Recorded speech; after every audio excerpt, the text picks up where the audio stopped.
The number one tight end of all time? John Mackey. John Mackey.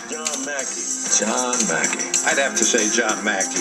And in my opinion, John Mackey's the greatest there ever lived. They all try to emulate him. If you're unlucky enough not to live in Baltimore, then these spectacular films will introduce you to excitement unlimited.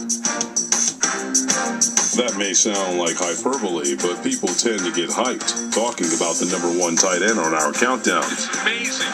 He is unbelievable. First effort, second effort, third effort. He's taken his team, put it right on his shoulders.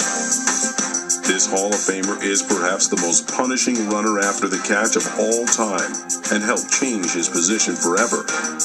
I think that John Mackey, he defined it, actually. He could catch the pass and take it all the way. 80 yards, 90 yards. He could do that. Pretty fast for a guy that weighed about 230 pounds. Mackey could run like 4.5. Mackey was, to me, the first guy who became a seam ripper. Mackey was really the first tight end who could rip a defense in half.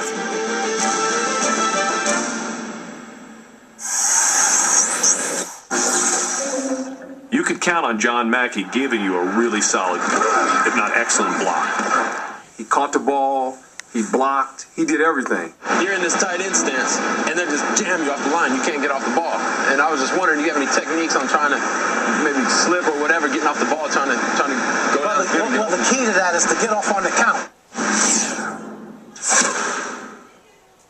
Few athletes have truly revolutionized their positions. Brilliant. Absolutely fantastic. Tell you.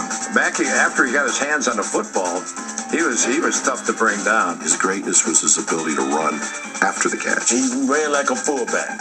He had the ability to make guys bounce off of him. He's universally acknowledged as one of the toughest players to tackle. John Mackey was a monster.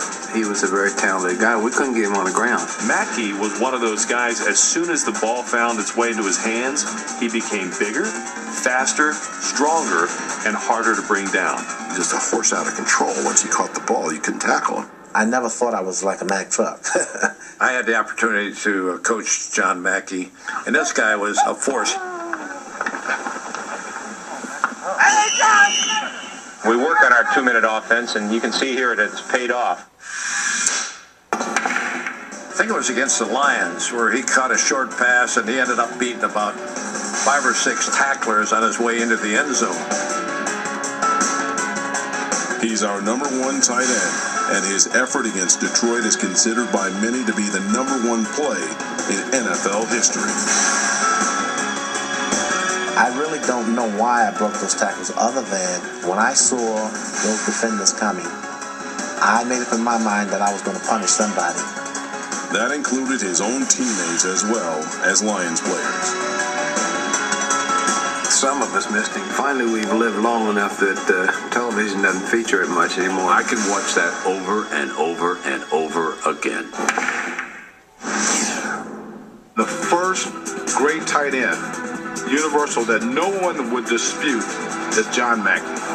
I can't argue with Mackey as number one. I think he might have set the standard for tight ends. You can't teach that. You can't coach that. God preordains that, and John Mackey ran with that. So what have we learned? I like tight ends that are complete. If you want to make our list, you should be able to block. He doesn't block. He doesn't want to block. Couldn't block a lick. They can kiss my butt. And you certainly need to be able to make big plays in the passing game. Nobody catches the ball better than him. And if you want to be number one, you need to be able to do it all.